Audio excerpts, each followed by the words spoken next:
कहिए गुलजहां।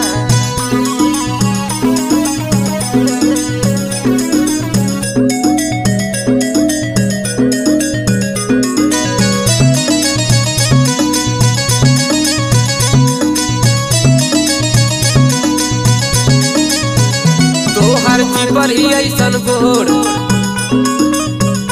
ताके लू तू चारी ओर।